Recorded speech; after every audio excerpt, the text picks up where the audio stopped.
காரணத்தினால கூட்டம் கூட்டமாக இஸ்லாத்தை தழுவுகிறார்கள். நம்முடைய ஜமாத்துல வந்து, நம்முடைய அலுவலகத்தில் வந்து இஸ்லாத்தை தழுவுவோருடைய எண்ணிக்கை அதிகரித்துக் கொண்டே இருக்கிறது. அதிகரித்துக் கொண்டு வர்றாங்களே, இஸ்லாத்தை தழுவிட்டாங்கல்ல, தழுவுனதுக்கு பிறகு என்ன செய்யறது? அவங்களுக்கு கலிமா சொல்லி கொடுத்து போன அனுப்பி விட்டுறதா? அவர்களுக்கு ஒழுங்கான பயிற்சி இல்லாமல் அனுப்பிவிட்டோம்னு சொன்னா பேருக்கு களிமா சொல்லிவிட்டு நடவடிக்கைகள் எல்லாம் அதுக்கு மாற்றமாகத்தான் இருக்கும். அவர்கள் எந்த தப்பான பழக்கங்களை எல்லாம் படித்திருந்தார்களோ அதுல இருந்து விட்டு விலக மாட்டார்கள். அதுக்காக நாங்க என்ன பண்றோம்? இஸ்லாத்தை ஏற்றுக்கொள்ளக்கூடிய மக்களுக்காக வேண்டிய ஆண்களுக்கு தனியாக, பெண்களுக்கு தனியாக தாவா சென்டர்கள் வைத்திருக்கிறோம். தமிழ்நாடு தௌஹீத் ஜமாத் மூலமாக இஸ்லாத்தை ஏற்றுக்கொண்டு யார் எந்த ஊரில் இருந்து வந்தாலும் அவங்களுக்கு 3 மாத காலம், ஆம்பளையில இருந்தாலும் பொம்பளையில இருந்தாலும், பெண்களுக்கு தனி, ஆண்களுக்கு தனி, பெண்களுக்கு பெண் ஆசிரியைகள், ஆண்களுக்கு ஆண் ஆசிரியர்கள், இப்படி பிரித்து 2 சென்டர்களை நம்ம என்ன செய்யறோம்? நடத்துகிறோம். அதுல வந்து ஒருத்தர் உங்க எஸ்பி பட்டணங்கிற ஊர்ல இருந்து ஒருத்தர் இஸ்லாத்தை தழுவி விட்டார் என்று சொன்னால் இந்த ஊர்ல இருந்து ஒரு நம்முடைய தாவா சென்டருக்கு வரணும். வருவதற்கு போக்குவரத்துக்கு ஒரு 1000 ரூபாய் செலவாகுதுன்னு வைங்க, அதை நாங்க கொடுப்போம். ஒரு ஆளை நீங்க அனுப்பி வைக்கிறீங்க என்று சொன்னா அவங்களுடைய போக்குவரத்து செலவு கூட அவங்கள சேர்ந்தது கிடையாது. எவ்வளவு தொலைவில் வந்தாலும் இங்கிருந்து வருவதற்குரிய பொருளாதார உதவி நாம செய்கிறோம். படித்து விட்டு திரும்பி போவாங்களே, அந்த வகையில அவங்களுக்கு தேவையான உதவிகளை செய்கிறோம். இந்த படிக்கக்கூடிய 3 மாத காலங்களிலேயே அவங்களுக்கு உணவு இலவசமாக தரப்படுகிறது, அன்றாட கை செலவுக்கு பணம் தரப்படுகிறது, அடிப்படை தேவைகள் சோப்பு எண்ணெய் போன்ற அடிப்படையான பொருள்களும் அவர்களுக்கு கொடுக்கப்படுகிறது, பாய் தலையணை போன்ற அந்த மாதிரி பயன்படுத்துகிற பொருள்கள் எல்லாமே கொடுக்கப்படுகிறது, புத்தகங்கள் ஃப்ரீயா கொடுக்கப்படுகிறது, நோட்டு ஃப்ரீயா கொடுக்கப்படுகிறது, ஆண்களா வந்தால் அவங்களுக்கு ஃப்ரீயா சுன்னத் அது செஞ்சு வைக்கப்படுகிறது.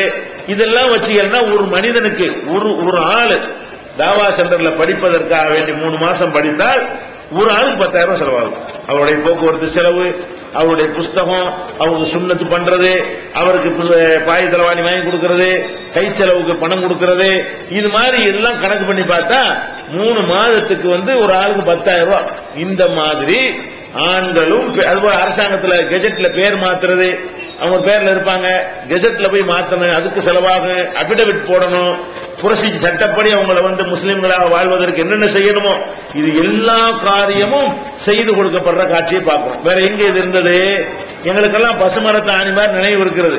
நம்முடைய ஒரு 10 வருடத்திற்கு முன்னால, ஒரு 20 வருடத்திற்கு முன்னாடி எல்லாம் பள்ளிவாசல்ல போய் நான் இஸ்லாத்துக்கு வர்றேன்னு சொன்னா பயந்துருவாங்க. முத்தோழி, ஏன்டா அங்க வர்ற, விசாரிக்க கூட்டு போயிருவாங்க என்று பயந்து, களிமா எங்க கேரளாவுக்கு பொன்னாடிக்கு போ அப்படின்னு அனுப்பி வைக்கக்கூடிய நிலையெல்லாம் ஒரு காலத்தில் இருந்தது. இன்னைக்கு அந்த மாதிரி நிலையில் இருக்கும் பொழுது இஸ்லாத்தை சொல்றதுக்கு எதுக்கு பயப்படணும்? கட்டாயப்படுத்துறோமா, மிரட்டுறோமா? போதனை தான் செய்யறோம், இதுக்கு எதுக்கு பயப்படணும்? கட்டாய மதமாற்ற தடை சட்டம் கொண்டு வந்த நேரத்தில் செஞ்சு கொண்டிருந்தோம். யாரும் அதை தடுக்க இயலாதுன்னு சொல்லி தைரியமாக நினைஞ்சோம், அதை செய்கிறோம். அப்ப இதை செய்வதற்கு ஒரு அமைப்பு வேணுமா வேணாமா? இதை நம்ம ஒழுங்கா செஞ்சிருந்தா கலவரங்கள் வருமா? முஸ்லிம்களுக்கும் முஸ்லிம் அல்லாத மக்களுக்கு மத்தியில கலவரங்கள் வருவதற்கு காரணமே என்ன? சந்தித்து பேசுவது கிடையாது. அவங்களுக்கு நமக்கு உள்ள மனக்குறைகளை பேசி தீர்த்து விட்டாலேயே ஒரு இணக்கம் ஏற்பட்டு விட்டால் தன்னால இஸ்லாம் அவனுக்கு பிடிக்கும். இஸ்லாம் யாருக்கும் பிடிக்கும், முஸ்லீமை தான் பிடிக்க மாட்டேங்குது. முஸ்லீம் அல்லாதவர்கள் யாரு பார்த்தாலும் அவனுக்கு என்ன பிடிக்கும்? இஸ்லாம் பிடிக்கும். அவன் ஒரு மதத்தில் இருக்கிறான், அவன் வணக்கத்தை விட இந்த வணக்கம் நல்லா இருக்குன்னு அவனுக்கு தெரிகிறது. பார்க்கறான், வணங்குற முறையை பார்க்கறான், அப்படி அமைதியா நிக்கிறாங்க, கை கட்டிக்கிறாங்க, இடமெல்லாம் சுத்தமா இருக்கிறது, என்ன பிசுக்கு இல்ல, அப்படி ஓர்மையா நிக்கிறாங்க, அப்படி அதெல்லாம் பார்க்கறானா அவனுக்கு ரொம்ப பிடிக்கிறது. இந்த மாதிரி ஒரு அமைப்பு எங்க இருக்கிறது?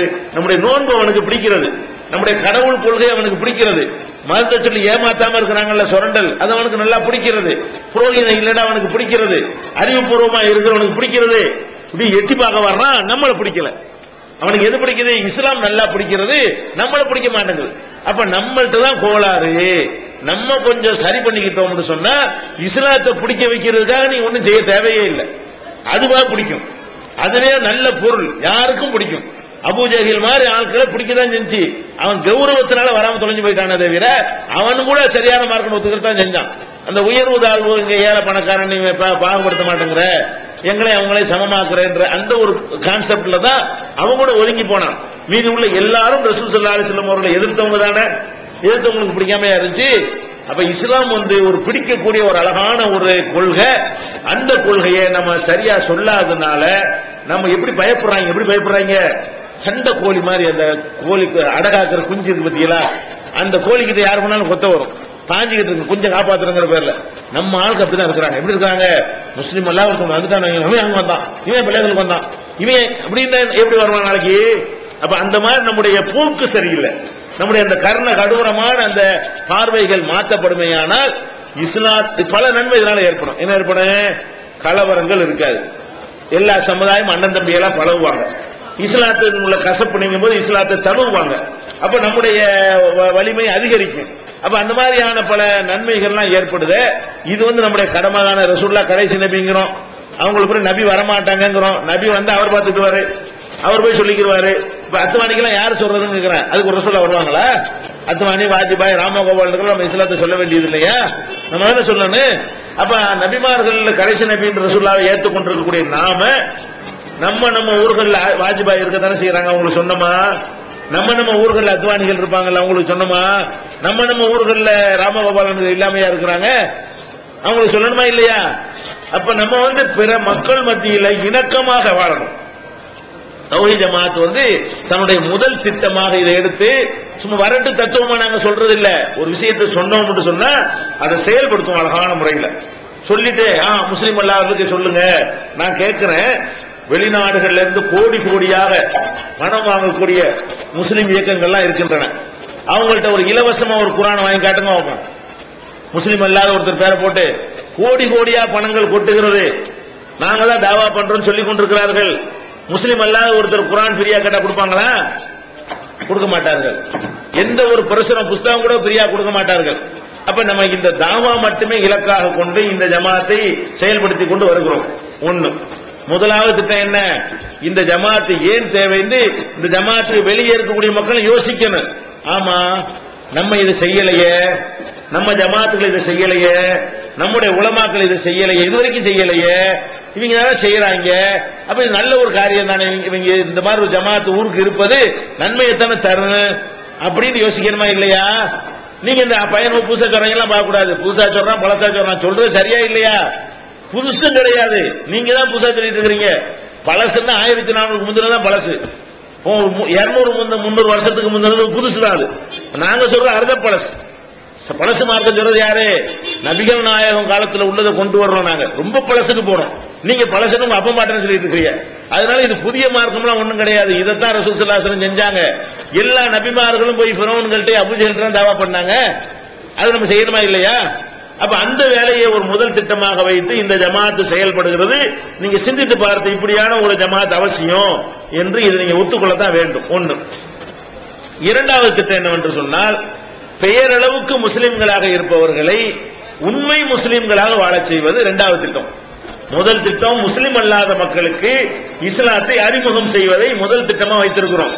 வைத்து அதை செயல்படுத்திக்கிட்டு இருக்கிறோம். சும்மா திட்டம் தத்துவமா சொல்லிட்டு இருக்கல, அது எப்படி செயல் வடிவம் கொடுக்கிறது என்பதற்கு பல வியூகங்களை வகுத்து நாங்கள் செயல்பட்டுக் கொண்டிருக்கிறோம் இந்த ஜமாத்.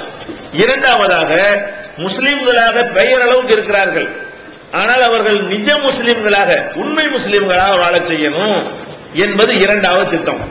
இந்த திட்டத்தை பல விதங்களில் நாங்கள் செயல்படுத்துறோம்.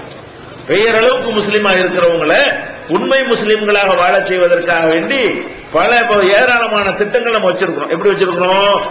இந்த சமுதாயத்தினுடைய கொள்கையை பார்க்கிறோம், முஸ்லிம்களுடைய கொள்கையை பார்க்கிறோம், அது குர்ஆன் ஹதீஸ் படி இல்ல. அவங்களுடைய வணக்கத்தை பார்க்கிறோம், அது குர்ஆன் ஹதீஸ் படி இல்ல. அவங்களுடைய கொடுக்கல் வாங்கலை பார்க்கிறோம், அது குர்ஆன் ஹதீஸ் படி இல்ல. அவங்களுடைய கல்யாண காட்சிகளை பார்க்கிறோம், அது குர்ஆன் ஹதீஸ் படி இல்ல. அவங்க வாழ்க்கையுடைய ஒவ்வொரு துறையா நுழைஞ்சு பார்க்கிறோம், எதுவுமே குர்ஆன் ஹதீஸ் படி இல்ல.